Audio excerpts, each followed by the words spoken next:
Doctor দেখানোর কাজ যে এতটা কষ্ট, এতটা কঠিন আসলে যারা এর ভুক্তভোগী শুধু তারাই বুঝবে। হ্যালো এভরিওয়ান, আসসালামু আলাইকুম। সবাই কেমন আছেন? আলহামদুলিল্লাহ, আমরা সবাই ভালো আছি। সোয়াইবকে ডাক্তার দেখানোর জন্য এই যে আমরা কিন্তু সবাই ঢাকার দিকে রওনা দিচ্ছি। সোয়াইবের বেশ কিছু সমস্যা দীর্ঘদিন যাবৎ হয়ে আসতেছে। ওর আসলে ঘুমাতে গেলে বেশি প্রবলেম হয়, মানে নিঃশ্বাস নিতে পারে না, আর অল টাইম তো সমস্যার শেষ নেই। তো আলহামদুলিল্লাহ এই যে আমরা ডাক্তারের চেম্বারে পৌঁছে গেছি, প্লাস ওখানে বসে আছি। সকাল 9টার দিকে আসা হয়েছে, আর 3টা বেজে গিয়েছে। এরপরেও কিন্তু ডাক্তার দেখাতে পারিনি। আসলে ডাক্তার দেখানো কিন্তু অনেকটা ধৈর্যর কাজ, যার ধৈর্য নেই সে এখানে গেলে আসলে অনেকটাই অসুস্থ হয়ে যাবে, কারণ অনেক টাইম এই যে বসে থাকতে হয়, মানে 6 ঘন্টা, 7 ঘন্টা, 8 ঘন্টা এর উপরেও হতে পারে। তবে সকালবেলা যেহেতু আমাদের কিছু খাওয়া হয় নাই, তখন ঠিক 12:30টার সময় কিন্তু প্রায় 1টা বাজতে যাচ্ছে, মানে সকালের খাবারই দুপুরে খেয়েছি হোটেলে গিয়ে। ডাক্তারের যে ক্লিনিকটা আছে তার পাশেই একটা হোটেল ছিল। তো এখানে কিন্তু আমি আর আপনাদের ভাইয়া ডিম দিয়ে খিচুড়ি অর্ডার দিয়েছিলাম, আর সোয়াইব দিয়েছিল তেহেরি অর্ডার। তো সোয়াইবের তেহেরিটা একদমই ফাঁকিবাজি হয়েছে, মানে অল্প একটু দিয়েছে, যেটা ওর পেট একদমই ভরে নাই। আর আমাদের খিচুড়িটা অনেক বেশি লাভ হয়েছে, কারণ 60 টাকায় খিচুড়ি আর ডিম অনেক মজা ছিল, আবার পরিমাণেও বেশি ছিল। তবে সোয়াইবের যে তেহেরিটা ওটা কিন্তু 120 টাকা নিয়েছে, তবে ভাতের পরিমাণ একদমই অল্প ছিল, আর ছোট ছোট টুকরা টুকরা মাংস ছিল, দেখতেই পাচ্ছেন।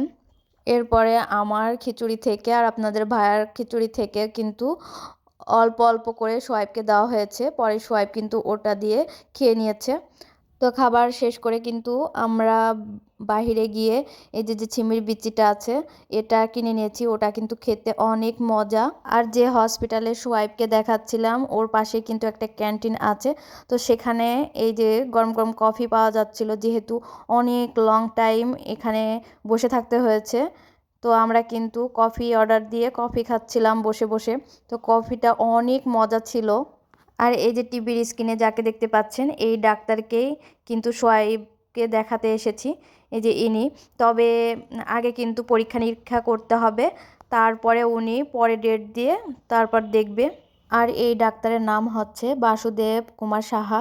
তো প্রায় 4টে বাজতে যাচ্ছিল, এরকম টাইমে আমরা কিন্তু বাসায় চলে আসতেছি, কারণ যদি রিপোর্টটা নিয়ে যেতে হয় তাহলে রাত হয়ে যাবে। এর জন্য ভাবলাম পরদিন আবার আসবো, মানে হসপিটালে। তো পরদিন কিন্তু আবারও হসপিটালে এসেছি, এসে রিপোর্ট নিয়ে তারপরে চলে গিয়েছি। আর রাস্তায় যাওয়ার পথে যে ছোট মেয়েটাকে দেখলেন, ও কিন্তু গাড়ি থামে যখন জ্যাম হচ্ছিল, তখন দেখি 2টা গাড়ির পাশে ও দাঁড়িয়ে ছিল, একদমই দেখা যাচ্ছে না, ছোট বাচ্চা। তো ও কিন্তু ওখানে দেখি মাস্ক বিক্রি করতেছে, একদম সাজিয়ার থেকেও ছোট, দেখে অনেকটা খারাপ লাগলো। তো মাস্ক কিন্তু আমার দরকার নেই, তারপর কিন্তু ওর কাছ থেকে আমি কিনে নিয়েছি। ভাবা যায় এতটুকু বাচ্চা এই গাড়ি ঘোড়ার ভিতরে এই যে এই মাস্ক বিক্রি করতেছে। তো আমরা যেহেতু মেট্রো রেলে যাওয়া আসা করতেছি ডাক্তারের কাছে, এতে অনেক সুবিধা হচ্ছে আমাদের। তবে কিছু কিছু সময় কিন্তু মেট্রো রেলের ভিতরে এত জ্যাম হয় যে ভিতরে দাঁড়িয়ে থাকাও যায় না। তো দাঁড়িয়ে থাকলে দাঁড়িয়েই থাকতে হয়, যেহেতু পা থোয়ারও জায়গা হয় না, আবার মাঝে মাঝে অনেকটা ফাঁকাও থাকে। আজ এ পর্যন্তই। অবশ্যই বাকি ভিডিও আপনাদের সামনে হাজির করব ইনশাল্লাহ। সবাই ভালো থাকবেন, সুস্থ থাকবেন। আল্লাহ হাফেজ।